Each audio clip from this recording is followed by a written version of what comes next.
Najafgarh ward से NCP के प्रत्याशी दलेल खोकर ने आज जनसमर्थन के लिए बाजार का दौरा किया। साथ ही व्यापारी भाइयों से अपने पक्ष में वोट की अपील की। साथ ही उन्होंने बताया कि किस तरह से ये सभी पार्टियां एक एक कर आप लोगों को ठगने का काम कर रही है। उन्होंने भारतीय जनता पार्टी हो या फिर आम आदमी पार्टी, उन पर कड़ा प्रहार करते हुए कहा कि ये दोनों ही पार्टियां ए और बी टीम है, क्योंकि भारतीय जनता पार्टी 15 सालों से दिल्ली सरकार में बैठी है और उसके बाद भी उन्होंने दिल्ली का क्या बेड़ा गर्क किया है वो किसी से छिपा नहीं है। साथ ही उन्होंने कहा आम आदमी पार्टी ने पिछले 8 साल में जिस तरह से लोगों को ठगने का काम किया है वो किसी से छिपा नहीं है। सबसे भ्रष्ट पार्टी अगर इस समय कोई है तो वो सिर्फ आम आदमी पार्टी है।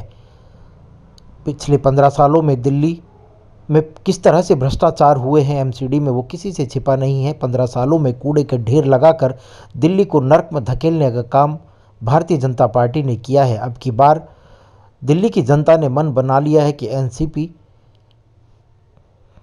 के उम्मीदवारों को वोट देगी ताकि दिल्ली में विकास कार्य किया जा सके। साथ ही उन्होंने बताया कि महाराष्ट्र में हमारी पार्टी ने किस तरह से जन कल्याणकारी नीतियों को चलाकर लोगों को फ़ायदा पहुंचाया वो किसी से छिपा नहीं है।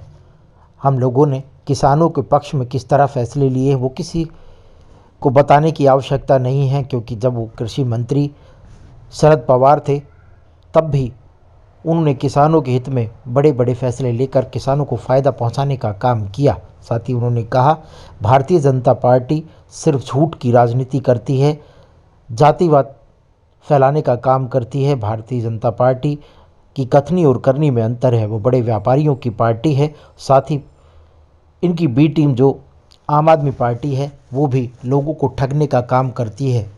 जिस तरह से उन्होंने 8 साल में लोगों को झूठ बोलकर परगलाने का काम किया है, हमारे कष्ट कमाई की जो हमारे टैक्सेस जाते हैं वो किस तरह से उड़ा रहे हैं वो किसी से छुपा नहीं है।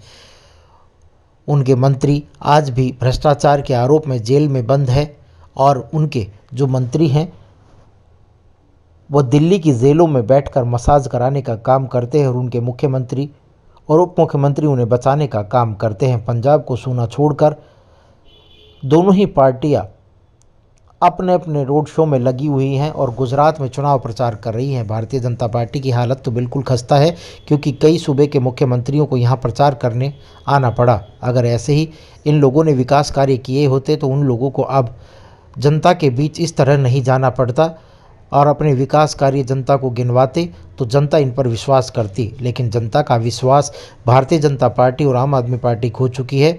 मैं आप लोगों से अपील करने आया हूं कि मुझे ज़्यादा से ज़्यादा वोट देकर जिताएं ताकि आपके वार्ड का विकास हो सके। मैं आपको विश्वास दिला देना चाहता हूं और नेताओं की तरह मैं झूठे वादे नहीं करूंगा, जो कहूँगा वो पूरा करके दिखाऊँगा।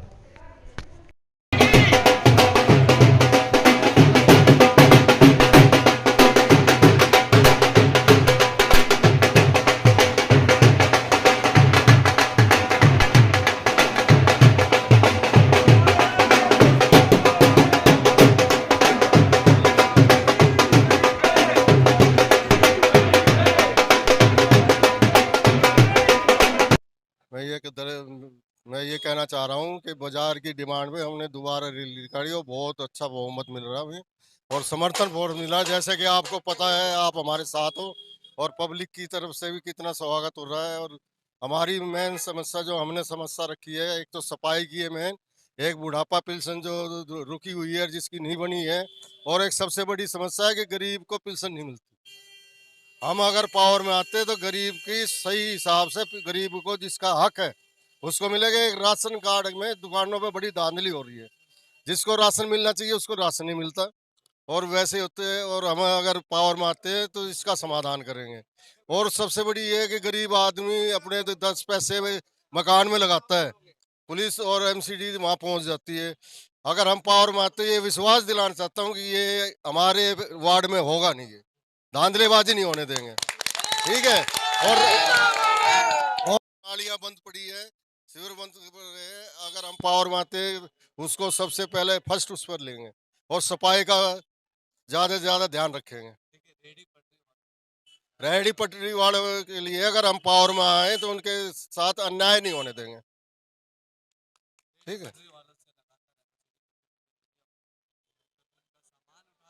मैं आपको भी और पब्लिक को भी और रेडी भी और नीचे मजदूर को भी जो पटड़ी रेडी लगा रहे हैं या पटड़ी पे बैठ रहे हैं, जो अब ठोकर मार के गिरा देते हैं सामान, मेरे वार्ड में ये मैं होने नहीं दूंगा अगर मैं पावर मारता हूँ। रोजगार की समस्या पे भी विचार करेंगे और जितना हमारे से होगा, जैसे एमसीडी में वैकेंसी निकलती है, जो योग्यता जिसके अंदर योग्यता होगी उस पद के लिए हम उसको जरूर कराएंगे। मैं वार्ड वासियों को ये देता हूँ, मेरे को बहुमत में लाओ और आपको शिकायत का मौका नहीं मिलेगा।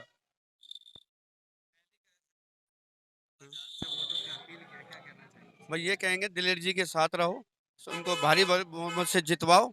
हम बस जो ये कहेंगे, जो पब्लिक कहेंगे उनका साथ देंगे।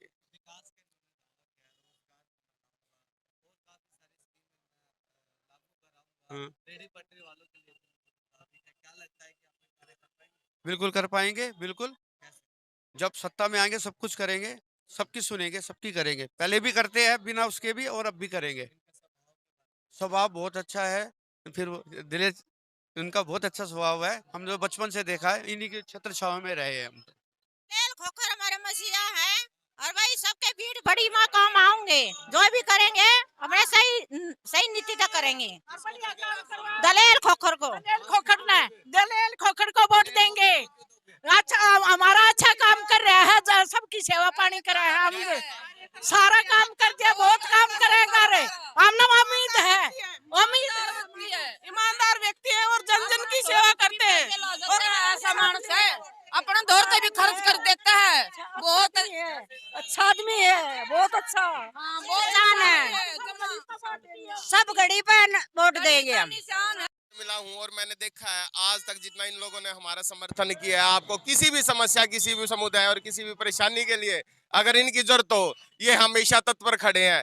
सभी नेताओं का देखा गया होगा, आपने जगह जगह काम करते हैं और उसके बाद अपनी बिस्तर में जाके सो जाते हैं।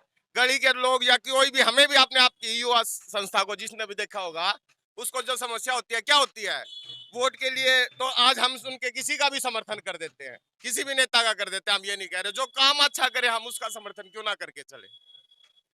एक हर आदमी को एक उम्मीद होती है कि हम नए आदमी को चुने जिसको हम पार्टी का नेता बना सके, जो हमारा सुन सके। आज कई पार्टी खड़ी होती है, किसी को कोई 10 लाख दे रहा है, कोई 20 लाख दे रहा है, कोई 50 लाख में सीट ले रहा है।